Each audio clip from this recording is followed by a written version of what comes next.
Welcome. In this video we are going to walk through the process of uploading audio files. So if you want to create a collection of oral histories, this is the process you are going to follow. So as usual, we're going to go over to our left hand side of our dashboard and we're going to click on End Upload File. Now obviously the first thing we want to do is add in the title of our audio file. In this case it is the Willoughby polka. And we want to make sure we correctly identify the right media type, in this case audio.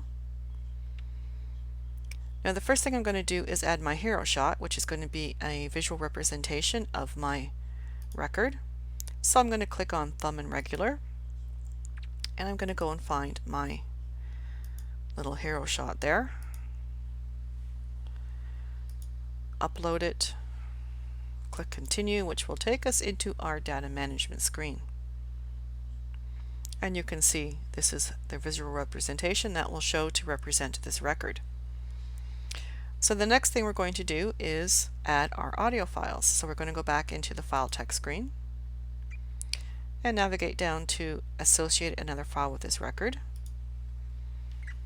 Now in our category we want to make sure that we're indicating it is an audio file that we are going to be attaching, and we're going to add a label for it. This is an audio cassette with a side 1A and 1B, so I'm simply going to put side 1A for the first side. Go and find my file, choose. Now we do recommend that you optimize your audio files to 1 megabyte per minute.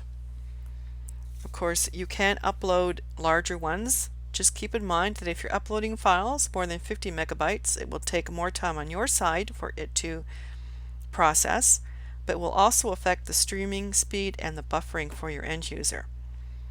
So if you can create multiple audio chapters of 10 to 20 megabytes each, that is probably best. And as you can see, the file I'm working with here is under 2 megabytes, so it should go pretty quickly. So I'm going to upload my first file. Again, click on Continue, and there's my first audio file.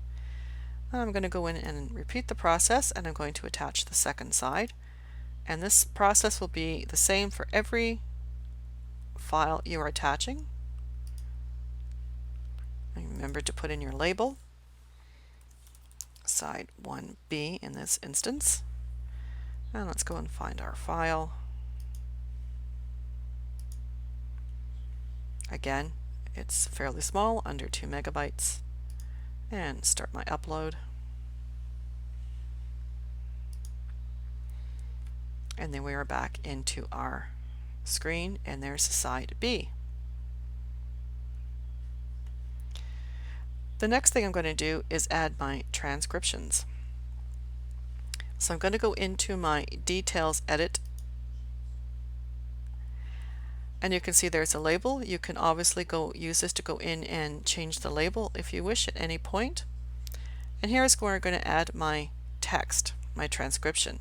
Now you can obviously work on the fly and type in there if you wish.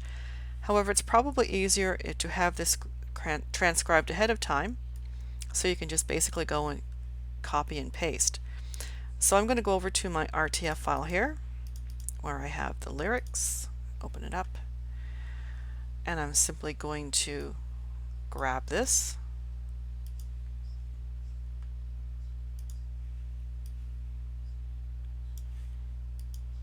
and paste it in here. As simple as that. And don't forget, you want to update before you leave the screen. Go up to Update Record. Now let's take a look and see how this is formatting.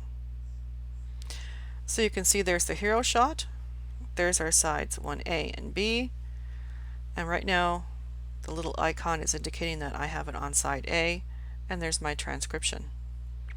So as the audio is playing up here, you can follow along with the lyrics on the bottom. Okay, so going back, we have to do side B now. So again, I am going to go into my details edit, navigate down, and I'm going to use the same file, but Again, the process is exactly the same. You can type in as you go. You can save your transcription ahead of time and simply cut and paste. Update before you leave. And there you can see little snippets of your transcription are appearing there to let you know that's worked. So going on to our descriptive screen, we also want to put in our metadata. So I am going to put mine on public display. It's completely up to you whether you want to leave it until you're completely finished your workflow. Just be aware that the indexing cycle for VITA is anywhere from half an hour to an hour and a half, so how quickly your record appears on the public side will depend where you are in the indexing cycle. It could be there within a few minutes. It may not be there again for an hour and a half. So if it doesn't appear right away, just have patience and keep checking, and it will be there. Okay, so it is audio in the media type, that's correct. I am going to indicate a second media type because I am going to be uploading a text file. In this case, it will be a complete transcription that people can download. Check off my item type, which is a sound recording. Now, if you know the creator name and the role they played in the creation of the audio file, then you can certainly put it here. The same with any contributor names and roles. And of course, you want to put in subjects. So we're going to pop in, obviously, polka. And let's put in folk dance. And any other subject headings that are appropriate to the file that you are creating. Now, right now we don't have any personal names that are appropriate to this file, but obviously if you did, you would pop them in here. Again, this functions much the same as if you were creating any other record. Your descriptive and note fields, there are different nuances between these. Don't forget to check your little icons for guidance. So the descriptive field is more for describing the original resource that's being represented by the digital object. So if you knew information about the audio tape, how it was recreated, why, perhaps where, you could pop that in here. The notes field is more to capture contextual history useful in identifying and or describing the resource. So these fields are there for you to provide as much information to your end users as possible. Now, transcriptions, we are not going to use this field for audio. We've already added our transcriptions, so we don't need to use this field in this particular instance. We do want to indicate our language, in this case English. If you wanted to include a mystery question, you obviously have the option here. Now, playing time, you probably do want to indicate this, and it would be hours, minutes, and seconds. And if you have the publisher information, place of publication, again, you can add those there. Now for dates, if you know the date that when the audio recording was created, then you could always pop it in here. Let's just make one up here. Let's say July 12th, 1987.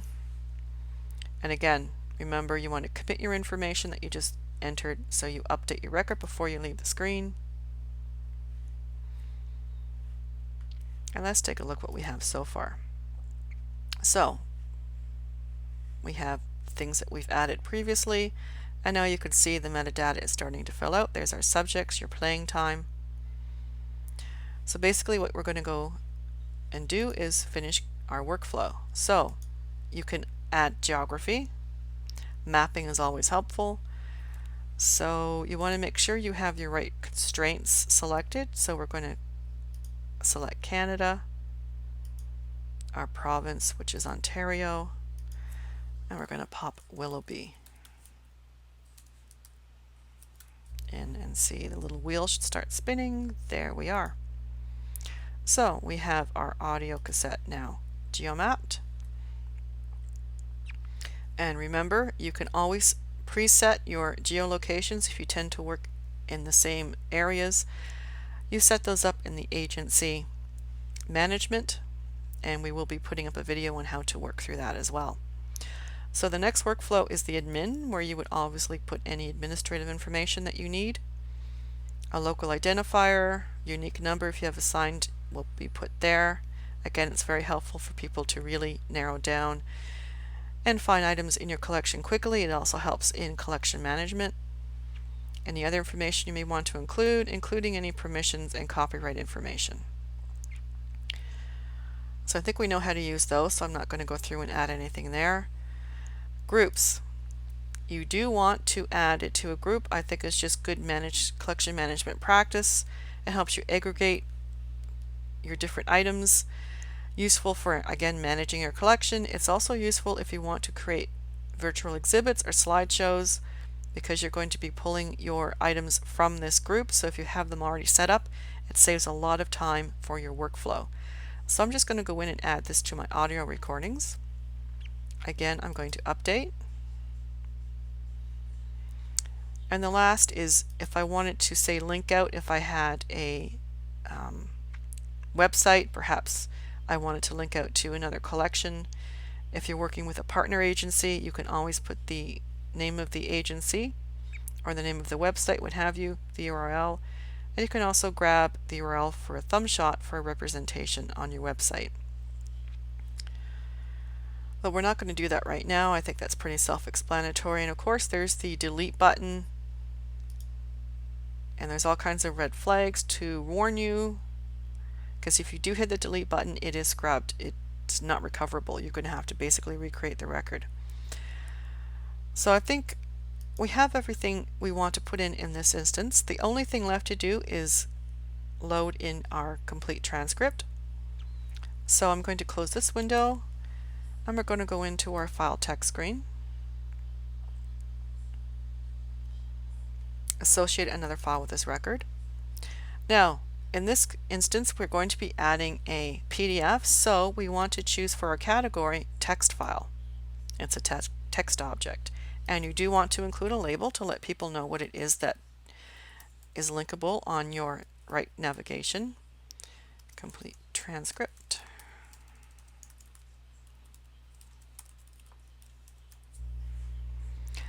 Now, in this instance, my file is a single file, so I do not need it to be split out. However, if you have a transcript that is numerous pages and you do want the PDF to be burst, all you have to do is indicate yes, and the toolkit will do that for you. I don't need to do that, so I'm going to leave mine on no, which is the default setting.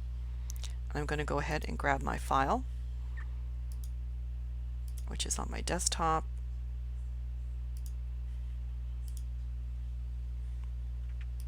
Do my upload. And as you can see, there it is on the bottom. Now the one thing left to do in this process is go into your Details Edit tab. Now, as we've already added transcripts in the description, the data management page, those transcriptions are going to be indexed. So you don't need this to be indexed. It would just be redundant. So you want to indicate to the toolkit that no, you don't need this text file indexed. Update your information. There's your confirmation. Update your record. And that's pretty much it. So let's take a look at our final product. So there's your side A, your side B, your complete transcript for download, and the groups of related records. So if people were looking for all your audio recordings, and if you've put them in the group, if they click on that, then it will take them to this record and any other records that you have aggregated in this group. So it's kind of like one-stop shopping. So that's why it's really good management and good practice just to get into creating groups as you work along. So that's basically the process for uploading an audio file, creating an oral history collection. It's fairly straightforward. Do remember that we have our help site, and our manual for audio is right here, and it will walk you through the steps. So hopefully between this video and our manual, you should get the hang of it. But of course, if you have any issues or you need help with anything, you can contact us at help@vitatoolkit.ca and somebody will get back to you. I hope you found this training video useful. I'll see you next time. Bye for now.